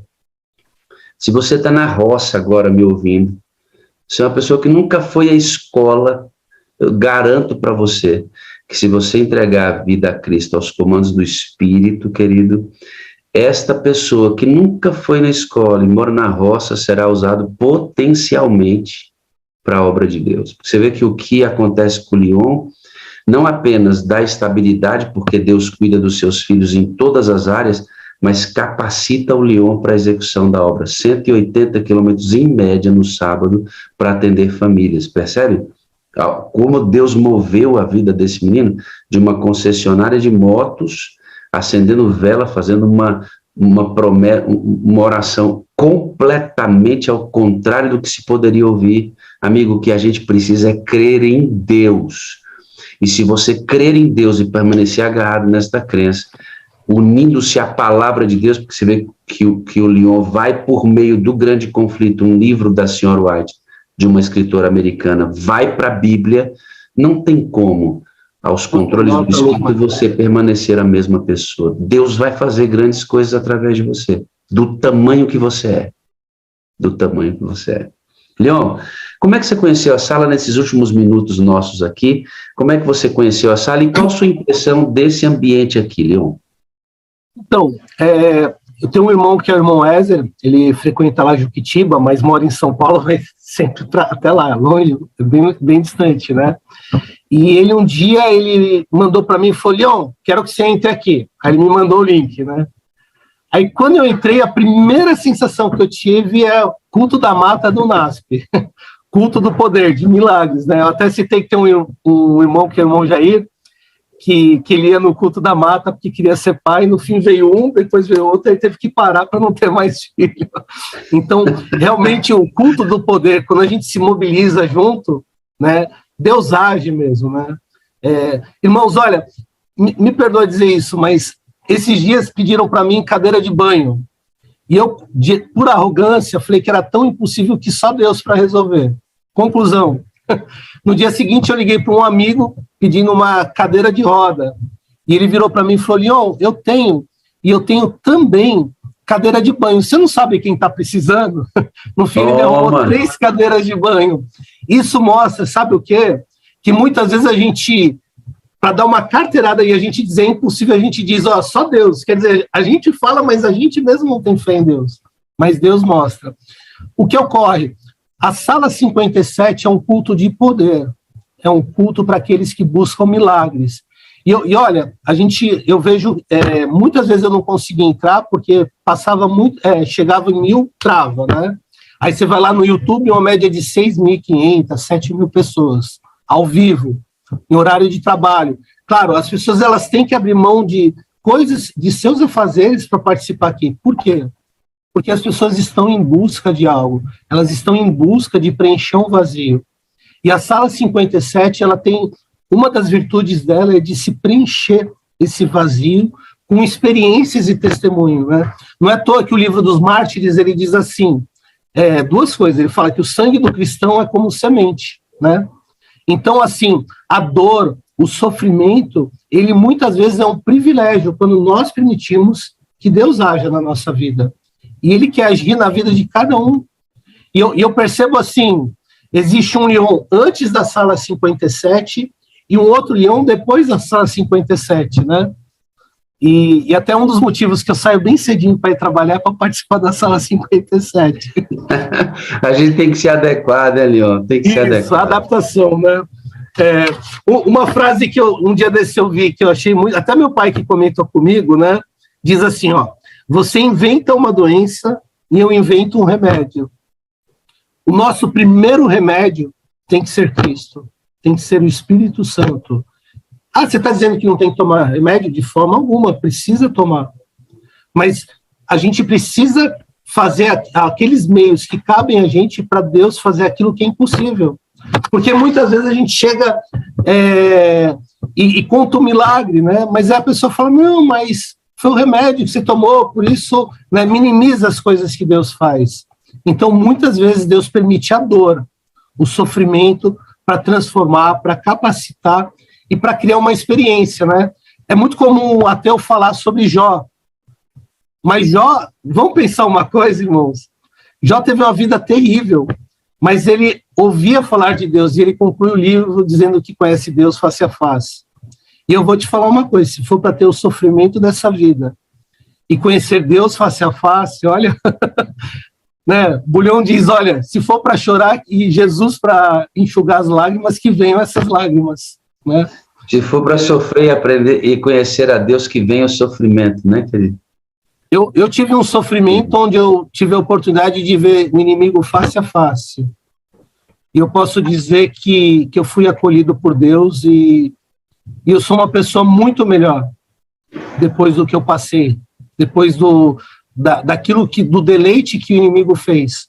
Porque Satanás, ele sempre olha para o Filho de Deus na sarjeta e ele diz assim, este é a imagem e semelhança de Deus. É tudo que ele quer, ele dá uma gargalhada cruel para minimizar as coisas de Deus. Mas Deus é maravilhoso e hoje, em Cristo, eu não tenho autoestima baixa, né? Mas quando eu não falo de Jesus, minha mente fica branca. Pastor, eu fiz faculdade de filosofia e minha mãe, que é de uma outra denominação, né, ela é da Quadrangular, ela falou assim, você vai fazer filosofia e vai apostatar. Eu posso dizer justamente ao contrário. Eu já era apaixonado pela Bíblia. Depois que eu estudei filosofia, que eu vi os grandes filósofos, eu falei, olha, que maravilha, como a ciência ela procede de Deus, né? A ciência ela provém de Deus, ela quer experimentar e é algo maravilhoso. Você buscar o conhecimento e perceber que o conhecimento, quando tem Deus como plano de fundo, plano de frente, tudo flui de forma maravilhosa e você pode utilizar isso para o ministério de Cristo, né? E tem sido assim na minha vida e pode ser na vida de todos. Deus ele está pronto para transformar, ele tem transformado vidas e fazendo da sua vida um ministério de amor, né? Aí esse ministério de amor, é isso. Leon, você tá cheio de coisa para falar, tá cheio de vida, dá para ver que você é uma bênção. Eu ficaria aqui, como digo sempre, toda vez que eu faço um testemunho, a vontade que eu tenho é de não parar, porque tem história, muita coisa boa, não é? Deus te abençoe. É a lição da escola sabatina, né? A minha filha briga comigo que eu sempre que leio a lição falo, nossa, não tem como a lição ficar melhor, mas ela sempre fica. Grande abraço, Leon, grande abraço. Amo você, amiga, eu preciso de você para ser feliz. Você é a parte visível de Deus e eu creio mais em Deus porque você existe, viu, querido? Amém, pastor, amém. Eu também amo o pastor, amo todos os irmãos aqui em Cristo.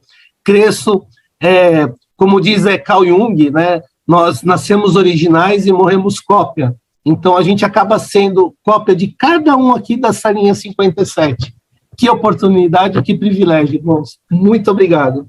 Maravilha. Obrigado, querido. Um grande dia na presença de Deus, viu? Que coisa boa, né, irmãos? Que coisa boa. Como Deus é bondoso, né? Eu nunca vi oração tão torta como aquela. E Deus atende, queridos. Eu disse, eu estou muito crendo, a gente tem que levar as pessoas a crerem em Deus e levá-los à palavra. Eles precisam crer em Deus, irmãos, crer em Deus, crer que Deus pode fazer grandes coisas. E Deus está fazendo grandes coisas através do Leon. E vai fazer grandes coisas através de você. Mas lembra, as grandes coisas que ele vai fazer através de você é do tamanho do seu pé, tá bom? O que vale é a sua experiência. É a sua experiência, é aquilo que Deus vai fazer com você. Não compara com o que ele fez com o Leon. Entenda o que Deus está fazendo através de você, porque às vezes a gente se frustra e fala assim, puxa vida, mas quanta coisa na vida do Leon e na minha, não, na sua, é do seu tamanho, é o movimento que Deus vai fazer na sua vida, mas faz um favor para mim, não dá para nos convertermos a Cristo e sermos cheios do Espírito e continuarmos a mesma pessoa, no mesmo lugar, sem Deus nos usar, não dá, irmãos, não dá, não estou falando de faculdade. No caso dele, fez 3. Você pode fazer nenhuma. Mas Deus quer usar você para o reino de Deus. Para o reino de Deus. Entregou a vida a Cristo, se encheu do Espírito, amigo, ele vai te levar a experiências profundas a partir das suas capacidades. Se sua vida está estagnada, paradinha, nada acontece aí, querido, tem alguma coisa errada. Deus é movimento puro. Deus é movimento puro. Olha o universo que Deus criou, está em pleno movimento. Olha a galáxia que ele criou, onde nós moramos aqui. Está em pleno movimento. A Terra gira em torno dela mesma, ela gira em torno do Sol, numa velocidade absurda, com todos os outros planetas do nosso sistema, em alta velocidade. E você aceitou Jesus, está cheio do Espírito e parado? Não. Negativo. Alguma coisa tem que acontecer aí. Deus tem que movimentar a sua vida e fazer grandes coisas a partir do tamanho do seu pé, a partir de quem você é, das suas capacidades, onde você mora, do seu tamanho, da sombra que você faz, da casa onde você mora, do dinheiro que você tem, do carro que você não tem ou do carro que você tem. Deus tem que fazer alguma coisa através de você para o reino dele. Estática não é do reino. Deus está em pleno movimento. Vamos embora, irmãos. Ei, depressão de lado. Vamos embora, joga esse estresse de lado, joga a dor de lado. Ei, joga essa dorzinha que está aí de lado. Joga a tristeza do lado. Joga a raiva para o outro. Joga a preguiça para o outro lado, irmão. Levanta daí e vai trabalhar para Deus, irmão. Essa rede aí, irmão Caula, tá? Vou falar, irmão, tá na rede aí. Olha bem, levantou, isso mesmo, meu irmão. Vambora. Deus tem que movimentar você e fazer você crescer, igual fez esse menino que era tímido, introspecto, a autoestima dele lá embaixo. Hoje é um homem de Deus, e como ele disse, quando eu estou em Deus, minha autoestima é lá em cima, quando não, minha mente é uma página em branco. Vamos embora? Então vamos embora. Vamos orar? Eterno Deus. Eita, glória a Deus, bênção pura isso aqui, sem mistura nenhuma. É Deus mostrando que Ele resgata os filhos, capacita os filhos a fazer grandes coisas para o seu reino. Se precisar levar para a universidade, vai levar. Se não precisar, não leva. Se precisar dar um carro, vai dar. Se não precisar, não dá. Se for um projeto como o do Lyon, vai ser. Se não, é outro tipo de coisa. O fato é que o Senhor estará nos movendo, não só em direção às pessoas, mas movendo a nossa própria vida, em todos os aspectos. Movimenta, Deus, a vida dos teus filhos. Se tem alguém que não crê, que está preso em suas dores, preso em suas próprias agonias, Deus liberta, quebra tudo isso e faz essas pessoas olharem para frente, para cima, para o outro e saiam para trabalhar, porque enquanto trabalhamos, o Senhor cuida de nós. Batiza-nos, Jesus Cristo, com teu Espírito Santo mais uma vez. Espírito Santo, guia nossa vida hoje, fala em nossa mente através da voz da consciência, especialmente por meio da palavra, e nos movimenta para onde o Senhor desejar nesta manhã, em nome do Senhor Jesus. Amém, amém e amém. Eita, irmãos, eu sabia que hoje essa reunião ia mexer aí com o coração de muita gente. Glória a Deus por isso.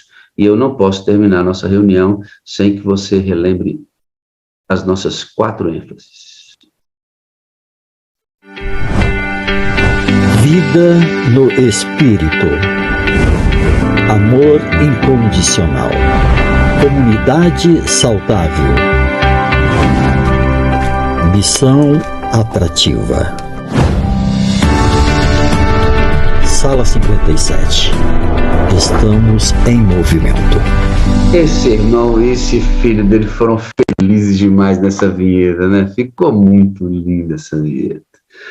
Deus seja louvado, irmão, a você que está aqui até agora, louvando e glorificando o nome de Deus.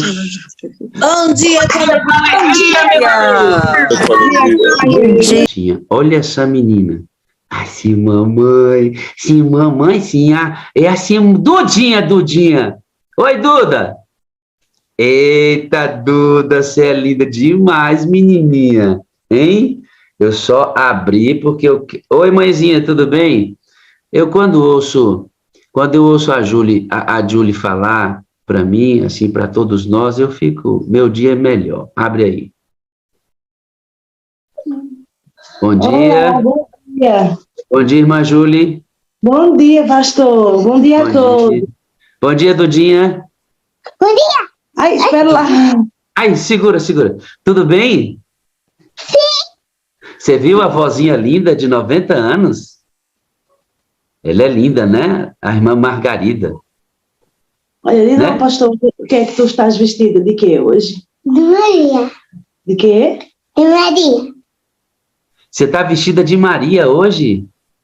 Ixi, mas tá uma Maria muito linda. Todos os dias, pastor. Eu agora tenho que fazer de anjo Gabriel, tenho que fazer de José, porque desde a história do nascimento de Jesus, no Natal, né, que de lá para cá, essa história... É um personagem bíblico. Ela entrou nessa história com uma força. Então, olha, tá fascinada. Num beijo de palha, minha vez. Um meigo menino coberto de luz, no rol de presépio à noite em Belém. Enquanto as estrelas brilhavam além. Acorda o menino gado a mugir, mas ele não chora, se põe a sorrir. Eu te amo, menino, nascido em Belém. Oh, guia meus pés no caminho do bem. Vem perto de nós, permaneça o Senhor. Guardamos-no sempre com teu santo amor. Contínuo queremos para sempre ficar. Oh, dá-nos entrada no doce lar. Oh, dá-nos entrada no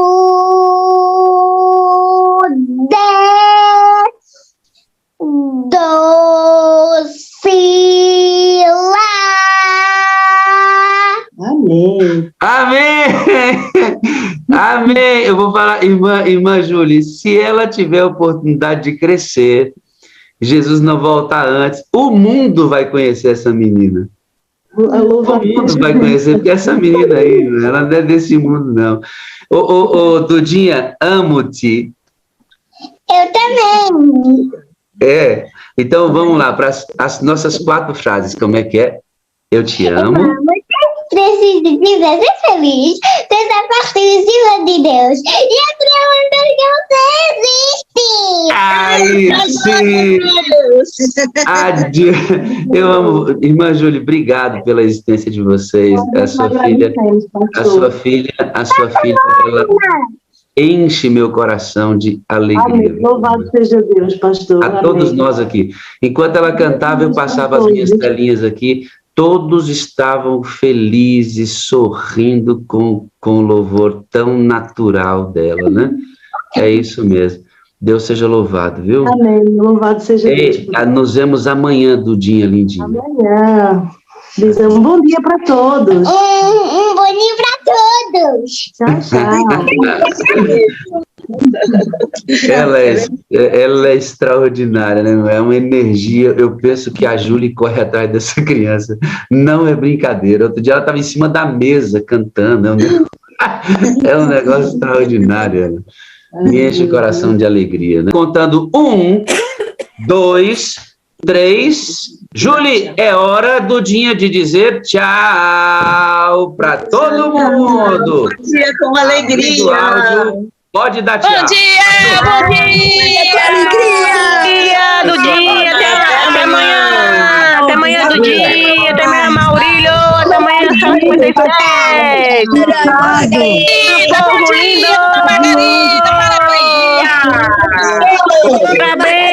Parabéns pra você. Parabéns, minha lindinha.